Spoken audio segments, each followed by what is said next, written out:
Welcome to Knockhill Racing Circuit, where we catch up with Flash Gordon Shedden ahead of the Quickfoot British Touring Car Championship, and we're going to do a lap in a golf buggy and talk basically about the touring cars and some of Flash's experience that he's had up here, because Triple British Touring Car Champion is a man that knows the circuit well. But I need to ask first of all, what's it like coming back to your home race? You've been away for a little while. Are you excited? Are you apprehensive? Where do you fit in? I can't wait now. Now it's really good. It's kind of weird because I've obviously not raced here for 2 years, but I'm still here every day in the office. So it's when you see the you feel the anticipation of everything building. Now the teams have arrived. Now the hospitality's arrived, and it's like, we're good to go now. It's good. The place starts to get titivated. We have got the lock ring signs here. We've got a lock ring grandstand for our title sponsors on the running towards what is arguably one of the biggest corners in the circuit, and maybe even British motorsport. This is a brave corner. Duff is dipping. It sets you up for a lap. It does. Totally blind on exit, obviously flat and sixth gear on the way in, but you use a bit of curb at the top, so you see the cars bouncing right up on two wheels. But it's big commitment, but geez, it can all go well or it can all go wrong here, but it totally sets up the first half of the lap. So what I find is that very often the exit of turn one becomes the entrance to two, and so it continues. So make a mess of it at the top, it's not going to look good until you get out the chicane. Is this what you're needing for qualifying? Are you maximum attack here through this area? Whoever's quickest, will they get pole position? They're going to have a good go at it.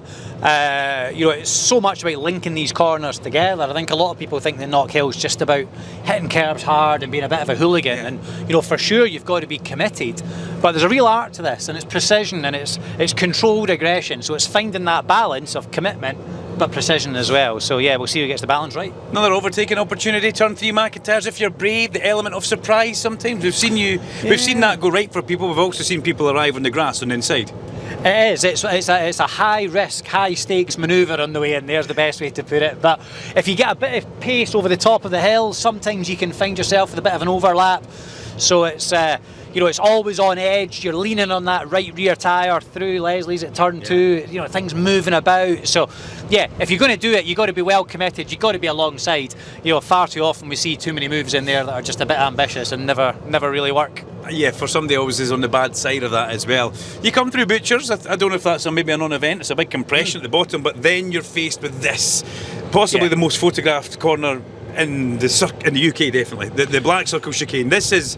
Well, what is it like? It's crazy in the car. You sit so low in the car, it is like driving over the top of a ski jump on the way in here, but you can't see where you need to position the car. So you're kind of preempting where you think it might be. There's literally to the millimetre you've got to place the car next to the curbs to get the best line through here. It bounces, it jumps, it squirms, it bucks, it's everything.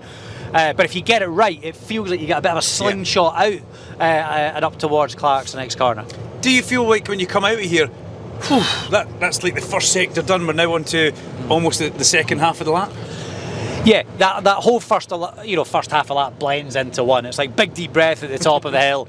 As much commitment as you can be all the way through. You take a quick breath here, and then we arrive up towards Clark's, and you might have had a really good go at it through the first half a lap, but you still got half to go, and this corner is so important because it leads out onto the back straight to take us down towards the hairpin. An overtaking place, and inside the corner got widened quite a few years ago, and it's definitely a place where we see people having maybe a late lunge to the apex.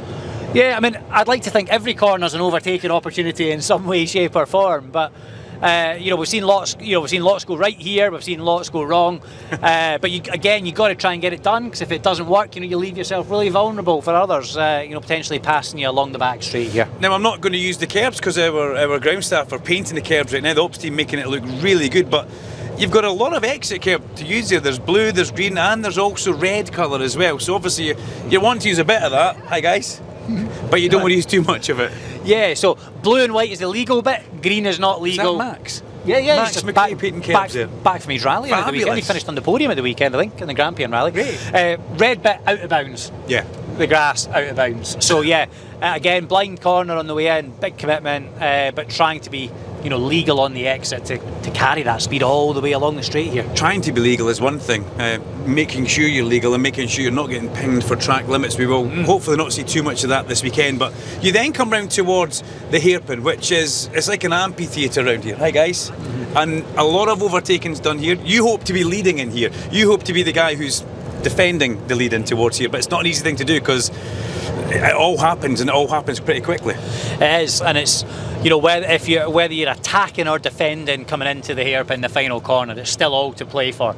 It's difficult to attack, it's difficult to defend, but you know, we'll see who's got the strategy right. We'll see who positions their car in the right places for that drag up to the finish line. It's exciting to have you back racing here because you have been away for a couple of years. Or how long has it you've been away now? What we're talking, 3? 2 years. 2 years out of it. Seems longer than that, but it's good to have you back because you're also in a good place with your Speedworks Toyota. You've got some good teams. I know Aaron Taylor-Smith and you are quite good friends. He was on Tin Tops Tuesday saying that Knockhill's one of his favourite circuits and he's really buoyant about coming here.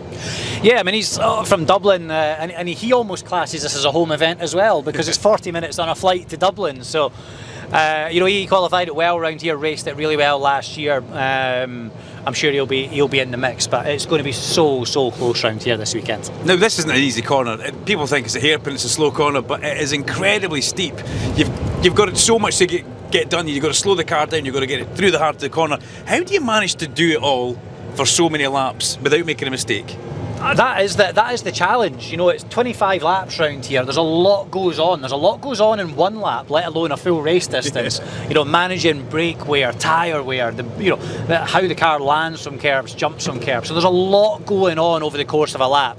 It's one of the hardest ones because it's the straights are short, the cars are geared pretty short as well, so it feels like you're just forever pulling gears, you know, whether it's up or down. I dread to think how many gear changes we make over the course of a race. Maybe that's a pub quiz question for somebody to win something. Well, there's something we could look at. Your data engineer will certainly know that, and we could maybe put that out there. How many gear changes do you think Flash does make over a race, over the 25 laps around here? Because it's a busy lap, as he said. But you know, it's not just a busy lap, it's a busy circuit just now. Our campsite is filling up. It's Thursday here at Knockhill and things are really starting to take place. The circuit looks fabulous. The operations team and the ground staff have really tried to make the place look great, and you know what, Mother Nature's helping us as well. The weather is so good right now. It's absolutely perfect. It's it's going to be a proper festival weekend. Loads of campers already in. Which is great to see, and to watch touring cars live round Knockhill is just spectacular. It's so different from watching on the telly, so if you're still thinking about it, then make this weekend the weekend. Yeah, don't miss out. Head to knockhill.com, look for the British touring car drop down, and you can get your tickets directly to your phone. It's as simple as that. If you're still sitting on the fence, we hope this has maybe made you jump off the fence and come along. Saturday, Sunday, qualifying on Saturday, and we've got 3 races on Sunday. It's sure to be a fabulous weekend, and who knows, we may see Flash in the top step of the podium. It could be Aidan Moffat, it could be Dexter Patterson. We've got 3 local heroes all going for gold. Wish you the best of luck, buddy. Take all the luck we can get. Cheers.